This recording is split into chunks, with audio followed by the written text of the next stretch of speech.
Water and Food Level Patreon members can also now watch my archive interview with Professor James Lovelock, recorded on the eve of his 100th birthday in 2019.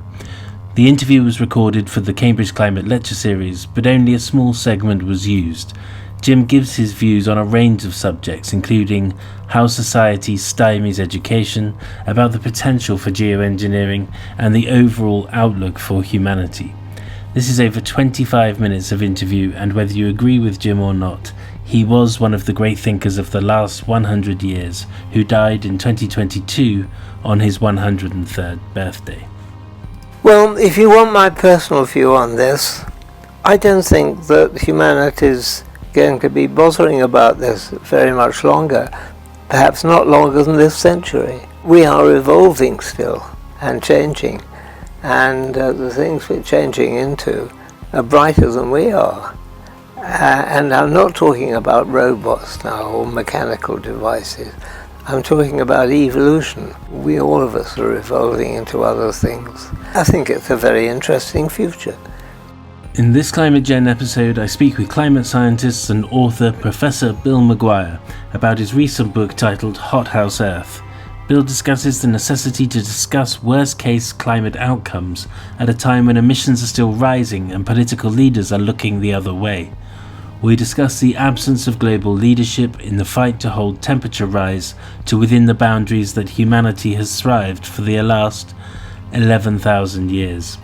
The rate of change means that the next 100 years, let alone the next 10,000, really require global leadership and collective action from everyone on Earth who has the ability and the agency to act. In the next episode, I speak with former XR spokesman, author and philosopher Professor Rupert Read, and systems and culture change strategist Paddy Loughman, who have been working towards establishing a new inclusive cross-societal paradigm of action to tackle climate breakdown that they call the moderate flank. Thanks for listening to ClimateGenn. You can subscribe on all major podcast channels and YouTube to stay up to date, and you can also support this channel via Patreon. Thank you. Bill, it's fantastic to see you again. I want to start, we're obviously discussing your new book, Hothouse Earth, where you take us through the Earth's history and a wide range of geophysical processes that have got us to the place where humanity thrives. And then you weave in the impact that we collectively are having on the life system in the biosphere, and it's pretty dire, a Dante-esque inferno that humanity is cooking up with gusto. And the narrative of correction or changing course to right our wrongs resonates with so many people, and yet we look at the real world around us, the politics in the US, the UK, and many other places, and the void between where we are and where we need to be is so great that we might conclude that your worst case scenario of Hothouse Earth is inevitable. Can you talk about your author to reader intention in writing this sort of contemporary version of Dante's Climate Inferno? Yeah, well, I wrote this straight after COP26 in Glasgow, which I attended, and it was just, not surprisingly, it was just an incredibly depressing event. I mean, as usual, promises have come out of it, pledges have come out of it, but nothing that has any standing in law, nothing that there are any real commitments to. And it was after that when people were still talking, governments and world leaders talking about 1.5 degrees global average temperature rise. We can stay below that. We're aiming at net zero in 2050, this sort of thing. And I just thought, this is nonsense. It's complete nonsense. The facts are that to stay this side of that 1.5 degrees C global average temperature rise guardrail, with emissions to fall 45% in about 90 months. They've shown no sign of falling at all, apart from a little blip during the pandemic. So how the hell is that going to happen? It's not. And in fact, emissions were on track to be 15% higher by 2030. With all that's gone on in Ukraine and the energy issues from that, it could well be higher. So if we're going to break the 1.5 degrees C global average temperature rise, then we are then in dangerous climate breakdown territory, as everybody's admitted. So we cannot avoid that now. And what that means is that it becomes even more urgent that we need to slash emissions as fast as possible. But we have to adapt as well. Dangerous climate change is here. Okay. We'll come back to what we need to do. I was at the COP as well, and that feeling that you described as realizing that there's pledges and promises but nothing's actually happening and things are actually getting worse. Do you feel that at the COP, this COP in particular, that the kind of the mask was slipping a little? It was obvious that this was not really happening, and that the people outside were far more engaged, and not in a good way. They were angry and riling up against it in a way. Did you get that sense from the COP? Yeah, I did. I mean, when I said it was very depressing, I was talking about what was going on inside the building, but outside there was all sorts of fantastic activism, lots of fringe events, which I attended. As far as the conference itself is concerned, I just got the feeling that people were going through the motions.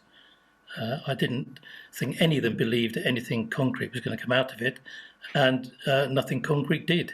So, it felt very low key and just run of the mill. Let's get this done, get a communique out that sounds hopeful, but we all know that nothing's changed really.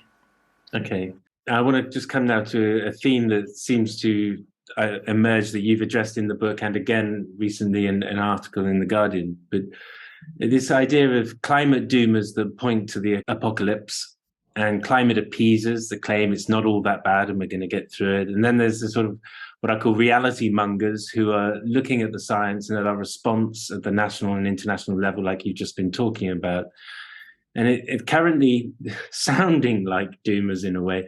Can you define the line between climate doomer and climate reality monger and the danger of appeasement in the current socio-political climate?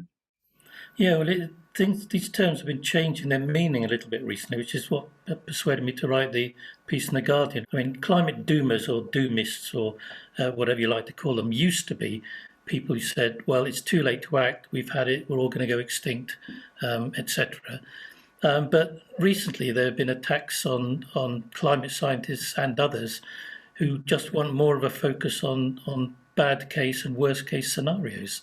So you're getting what I call doomer creep, and doomism is becoming to be regarded as almost anything outside the IPCC consensus, which is incredibly dangerous because we are on track at the moment for business as usual, if you like. Now, I don't expect business as usual to continue throughout the century. We can't possibly be that stupid, can we?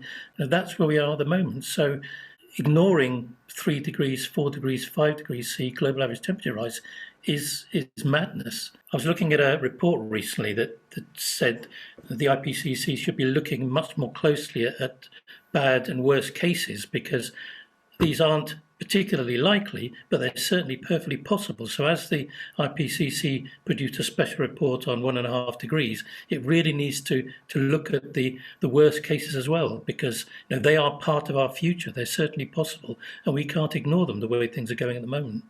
Okay, and it takes me back to your book in a way that tracks through so many different components of the climate system and how they sort of work independently and together. And in 2012, I interviewed James Hansen at the EGU in Vienna. And he was saying, that we need to do the action on emissions reduction then. And he said, if we wait another decade or so, it's going to be very difficult for us to achieve this. And here we are in a decade later, where everything is absolutely, is acceleratedly worse from our own inputs. And to not now be putting those worst cases, at least on the radar and thinking about what we can do to ameliorate them, seems crazy. Yeah, I mean, one of the biggest changes in recent years has been how quickly a global average temperature rise of about 1.2 degrees has translated into extreme weather. I mean, that's been really shocking. And what are we going to see at 1.5, 2 degrees, which is we're almost certainly going to go through both those barriers. I mean, it doesn't bear thinking about. And as you say, emissions carry on ramping up. No sign of them plateauing or falling. Yeah, it feels like the Earth's sensitivity to these temperature rises is much greater than anticipated. Leadership in tackling climate chaos is critical, and yet we see the UK suffering a total collapse of leadership at the top that has soiled the entire body politique, quite literally. And at the international level, we have transnational problems like rainforests and ocean ecosystem collapse, vulnerable nations who urgently need support and solidarity. And yet the Secretary General of the UN, who's our sort of only body who's meant to be able to navigate this mess, can only issue dire warnings while having zero mandate for action amid the accelerating global climate crisis. With COP27 on the horizon, which is dubbed an African COP, where the vulnerable nations will be at the helm, what crosses your mind when you consider another COP in this time of emergent climate chaos, if you like? Yeah, I did. Well, no, my attitude to COP27 is, oh, another COP. I can't see anything coming out of it. I mean, it would be fantastic if, there was a surprise and that we had some firm promises, pledges that had clout in legal terms, but it's difficult to see that. And the big theme, obviously, is going to be majority world countries saying, look, if you don't want us to follow the route you followed, we need help. We need help to transition to renewables. We need help in terms of reducing our energy usage, in terms of adapting to the climate breakdown that's inevitable. I think that's going to be the massive issue. And the developing countries, the West, if you like, and as it's sometimes said, have to come up with the goods for this. Because if we can't get everybody on board, then we're in real trouble, I think. And that means not just developed countries, it means those countries are going to bear the brunt of climate breakdown. They have to be helped. And I hope that something along those lines will come out of COP27, because, to be honest, we're past the point of no return now, and it's a matter of acting as quickly as possible to minimise impacts rather than to stop things happening. Yeah, and it's quite easy to give up hope on these after seeing each one sort of one after the other sort of collapse or not follow through and so on and so forth.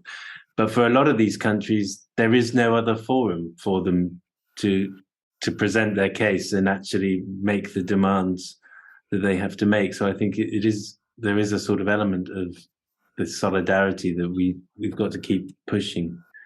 Yeah, and we all have to be involved. Every country has to be on board with cutting emissions. Obviously, it's the big emitters that need to do the bulk of that, and the others need to be helped. The other problem is that the world is not in a good state at the moment. It's teetering on the edge of recession.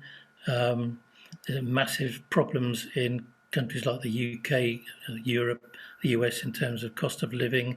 So it's going to be difficult for the leaders of developed countries to sell to their population. We're going to give large amounts of money to developing countries to help them cope with climate breakdown. It has to be done, but it's going to be a hard sell. Yeah, but you also, again, going back to the last point, is that we need the sort of leadership to navigate that territory as well, which quite often is completely absent. Yeah, there's no serious climate leadership in any of the world's major nations. They don't get it. They have no idea how bad the climate breakdown is going to be. Any economic arguments are just nonsense, because if we don't act seriously, there won't be any economy, and they really haven't grasped this yet. Okay, and coming back to this sort of the reader aspect of your book, which reading it it's a fast read, but at the same time it's a pretty bleak read. What are the main actions that you see as critical right now that the public at large could undertake? And I'm talking about largely in countries like Britain, Europe, America, could undertake to contribute towards averting the very worst of climate breakdown that largely we're responsible for and that you're warning of. Well, I think many of us know what we should be doing at a personal level, because we've been hearing it for years: cutting down on meat consumption, not flying, if possible. Although most of the flights are by rich people going on multiple holidays a year, rather than the less well-off going on one holiday a year. Switching to a green energy tariff is the thing I always tell people, but that's increasingly difficult when energy costs are going through the roof. And for God's sake, most of all, vote in a government that actually is going to act on climate change. Unfortunately, there doesn't seem to be a party at the moment that really gets it. Even Labour, even the main opposition in the UK, their leaders talked about growth as his policy. Bonkers. I mean, look, hasn't he looked around him? Hasn't he understood what's happening on our planet? We have a tiny planet, massively being hammered, being destroyed, being trashed by resource depletion, etc. And we can't have growth. It's the wrong thing at the wrong time. We need to get people in who will maybe do a little bit more than we've got at the moment, which is essentially nothing. Okay, so it's incumbent upon the reader to think about the leadership and the governments that they elect. I think I said a critical point is that every decision made by individuals, by small businesses, by councils, by governments, every decision made, the question has to be asked, is this good for the climate? And if it isn't good for the climate, then it mustn't go ahead. And so that's all the way through society, from individuals, groups, businesses, governments, the whole lot.